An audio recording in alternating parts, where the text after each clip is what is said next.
Ako lang ba yung mga ganito mga kalinang pagkatapos nga ho ng ilang araw na ulan ay sabay ako'y mangunguha ng mga gantong gulayin gaya nga nito aking kinukuha na pako. At yan yung tataba nga mga kalinang ng pako pag nga pala pagkatapos nga ng ulan at talaga naman wala hong mga nangunguhang tao din sa amin kaya nakakataba at nakakalago. At bago nga tayo magkalimutan mga kalinang, hayaan nyo muna ako magpakilala kung bago ka pa lang sa akin channel. Hi, ako si Kalinang, aspiring vlogger ng Tayabas. Maraming ganap sa buhay kaya tara samahan nyo ako. Dito nga sa bidyong tumakay na ay talaga naman tayo ay magugulay muna at digat kakatapos nga lang ho ng taon ay talaga namang sawang-sawa ho sa mga karne isda ay kailangan naman ho maggulay at talaga namang nakakakiyawan na nga ho. Bali yung gagawin ko nga lang pala dyan mga kalinang na luto ay ginisa sa kaniyang sariling sabaw ay digat yun ay katalon na ayun nga mga kalinang sinasaid-said ko nga lang dyan yung ibang mga pakupat. Ayan, ang dami talaga mga buso. Last ako'y kita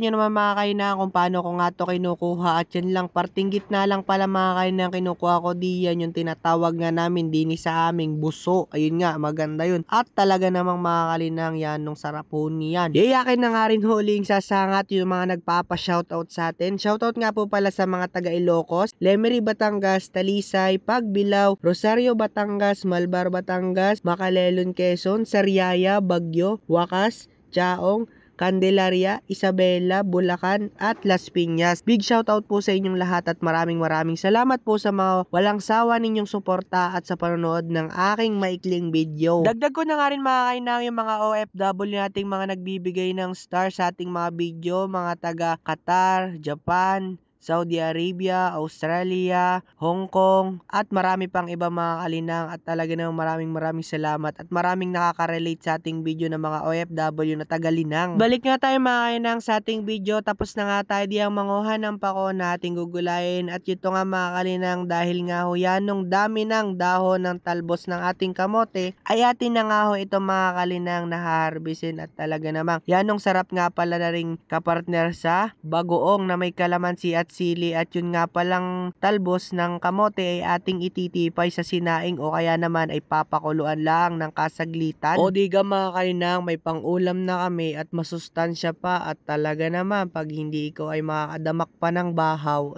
Talaga naman. At yun nga mga kainang, kinukuha ko talaga yung mga gandang talbos at hindi nga lahat ng talbos ay maganda. Gawa nga ng kinakain nga pala yung mga kainang ng atangya, kung alam nyo atangya yung mabahong amoy na malit na salagubang ay pag kinakain nyo ay lasang sabon. At yun nga mga kainang, kung nakaabot ka nga hanggang dulo ng ating video ay wag nyo kalimutang mag-like and share and follow na rin ako mga kalinang. E di ayun nga mga kainang, hanggang dito na lang ating video. Bye bye!